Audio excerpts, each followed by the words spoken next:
Python एक interpreted object oriented high level programming language है जो कि डायनामिक सिमेंटिक्स का इस्तेमाल करती है। मतलब कि इसके डेटा टाइप्स को आप लोग रन टाइम पर चेंज कर सकते हैं। बाय डिजाइन पाइथन को एक रीडेबल लैंग्वेज और यूजर फ्रेंडली लैंग्वेज के तौर पर देखा जाता है। ये एक complete object oriented programming language है और इसको इस्तेमाल करना बेहद आसान है। लेट 1980s में गुइडो वॉन रॉसम ने इसका डेवलपमेंट स्टार्ट किया था। जब गुइडो वॉन रॉसम इस लैंग्वेज को बना रहे थे तब वो मॉन्टी पाइथन सर्कस नाम के एक शो को देख रहे थे और उस शो को देखते वक्त उनके दिमाग में ये पाइथन नाम आया और उन्होंने इस लैंग्वेज का नाम पाइथन रख दिया। ऐसा उन्होंने इसलिए किया क्योंकि एक बहुत ही शॉर्ट और बहुत ही रहस्यमय नाम वो चुनना चाहते थे फॉर सम रीजन, तो उनके दिमाग में पाइथन ही आ गया। 12 जुलाई 2018 तक गुइडो वॉन रॉसम अपने कंधे पर अकेले पाइथन को डेवलप और मेंटेन करने की जिम्मेदारी ले रहे थे। एक लीड डेवलपर के तौर पर यह काम करना बहुत ज्यादा अप्रिशिएबल और मेहनत वाला काम है और 2018 के बाद गुइडो वॉन रॉसम ने अपनी परमानेंट वैकेशन इस रोल से अनाउंस कर दी। पाइथन के कोर डेवलपर्स ने इसके बाद एक 5 मेंबर की टीम को इलेक्ट किया जो कि पाइथन के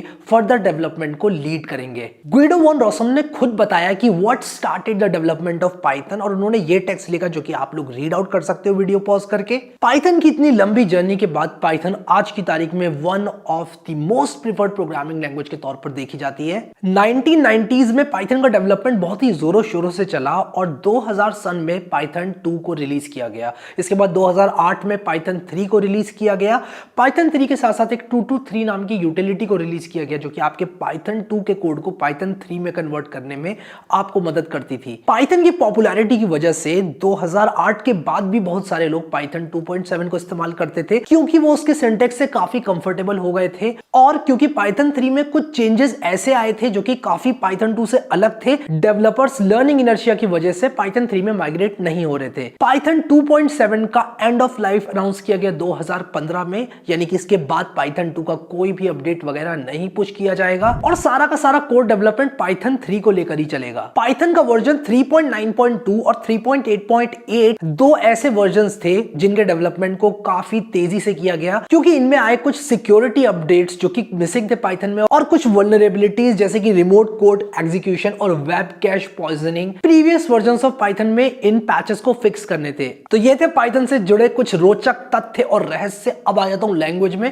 और जल्दी से सिंटैक्स को देख लेते हैं पाइथन के। पाइथन में कमेंट लिखने के लिए आप हैशटैग या फिर पाउंड सिंबल का इस्तेमाल करते हैं जिसके बाद आप कुछ भी लिखते हैं सिंगल लाइन में तो वो एक कमेंट के तौर पर ट्रीट किया जाता है और उसको पार्स नहीं किया जाएगा, उसको as a Python code read नहीं किया जाएगा। मल्टी लाइन कमेंट्स के लिए आप लोग ट्रिपल कोट्स का इस्तेमाल कर सकते हैं कुछ इस तरह से और इसके अंदर आप जो कुछ लिखेंगे वो सारा का सारा कमेंट आउट होगा, यानी कि उसको बिल्कुल भी पार्स और एग्जीक्यूट नहीं किया जाएगा। पाइथन में प्रिंट एक फंक्शन होता है जो कि किसी भी स्ट्रिंग को या फिर किसी भी नंबर को या किसी भी वेरिएबल को प्रिंट करने में मदद करता है। प्रिंट का सिंटैक्स कुछ इस तरह से होता है। पाइथन 3 के अंदर आप लोग कुछ भी प्रिंट कर सकते हैं, अपना नाम प्रिंट कर सकते हैं, एक नंबर प्रिंट कर सकते हैं, फ्लोटिंग पॉइंट नंबर प्रिंट कर सकते हैं या फिर एक ऑब्जेक्ट को भी प्रिंट कर सकते हैं। पाइथन में अरिथमेटिक ऑपरेटर्स का इस्तेमाल कुछ इस तरह से कर सकते हैं जो कि आपको प्लस माइनस टाइम्स और डिवाइड करने में मदद करेगा। आप लोग वेरिएबल्स को डिक्लेयर करने के लिए simply variable equals to value लिख सकते हैं। वैल्यू को एक स्ट्रिंग के तौर पर लिखने के लिए आप लोग डबल कोट्स या फिर सिंगल कोट का इस्तेमाल करते हैं और ट्रिपल कोट्स का भी इस्तेमाल कुछ इस तरह से मल्टी लाइन स्ट्रिंग्स के लिए किया जा सकता है। एक नंबर को स्टोर करने के लिए आप लोग कुछ इस तरह से कर सकते हैं और एक फ्लोटिंग पॉइंट या फिर डेसिमल नंबर को स्टोर करने के लिए आप कुछ इस तरह से कर सकते हैं और एक नाम का वेरिएबल डिक्लेयर करने के बाद आप उसका डेटा टाइप भी चेंज कर सकते हैं। आप लोग एक से ज्यादा वैल्यूज को स्टोर करने के लिए लिस्ट का इस्तेमाल कर सकते हैं। लिस्ट का सिंटैक्स आप लोग स्क्वायर ब्रैकेट्स की सहायता से कुछ इस तरह से लिखते हैं। लिस्ट को आप लोग कभी भी चेंज कर सकते हैं, इसके अंदर आप लोग वैल्यूज को अपेंड कर सकते हैं, लेकिन पाइथन में एक और डेटा टाइप होता है जो कि लिस्ट के काफी सिमिलर होता है लेकिन इसको आप लोग चेंज नहीं कर सकते। इस डेटा टाइप का नाम होता है टपल।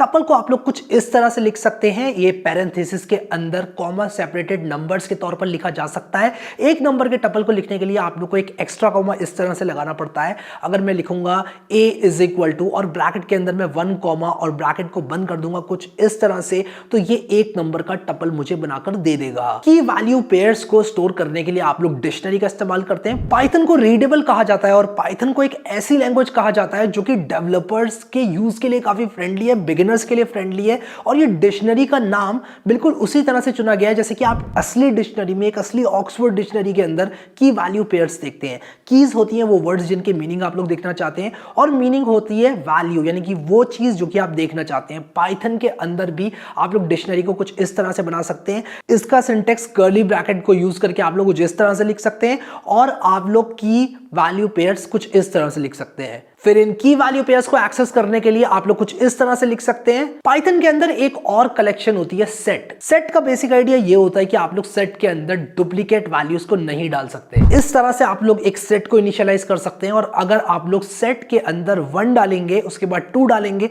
उसके बाद 3 डालेंगे और उसके बाद 9 डालेंगे तो इस तरह से सेट दिखेगा। लेकिन इसके बाद अगर मैं 1 को दोबारा से डाल दूं तो सेट की वैल्यू चेंज नहीं होगी क्योंकि सेट के अंदर 1 पहले से है। शायद अगर मैं लिस्ट का प्रयोग करता तो मुझे रिपीटेड वैल्यूज देखने को मिलती है। सेट्स हमारी इस प्रॉब्लम को सॉल्व करते हैं जहां पर हम लोगों को रिपीटेड वैल्यूज को रिस्ट्रिक्ट करना होता है। उसी के साथ साथ कुछ इस तरह से आप लोग नन वैल्यू को यूज कर सकते हैं कुछ नहीं को रिप्रेजेंट करने के लिए, और नन आप लोग जब भी लिखेंगे तो कुछ इस तरह से आप लोग लिखेंगे। बूलियन वैल्यूज को आप लोग यूज कर सकते हैं ट्रू और फॉल्स को स्टोर करने के लिए। अगर आपके वेरिएबल के अंदर सिर्फ ट्रू या सिर्फ फॉल्स स्टोर होने वाला है तो कुछ इस तरह से आप लोग ट्रू या फॉल्स लिख सकते हैं। पाइथन के अंदर इफ एल्स का कुछ इस तरह से सिंटेक्स होता है। आप लोग इफ और एल्स कुछ इस तरह से लिख सकते हैं और इफ एलिफ एलिफ एल्स करके कुछ इस तरह से इफ एल्स लैडर भी बना सकते हैं। इफ के अंदर आप लोग को एक कंडीशन लिखनी होती है जो कि ट्रू या फॉल्स में वैल्यूएट होगी। अगर ट्रू में वैल्यूएट हुई तो इफ के अंदर जाएगा और अगर फॉल्स में वैल्यूएट हुई तो एल्स के अंदर या फिर एलिफ की कंडीशंस को चेक किया जाएगा। पाइथन के अंदर फंक्शंस को बनाने के लिए आप लोग डेफ कीवर्ड का इस्तेमाल करते हैं कुछ इस तरह से।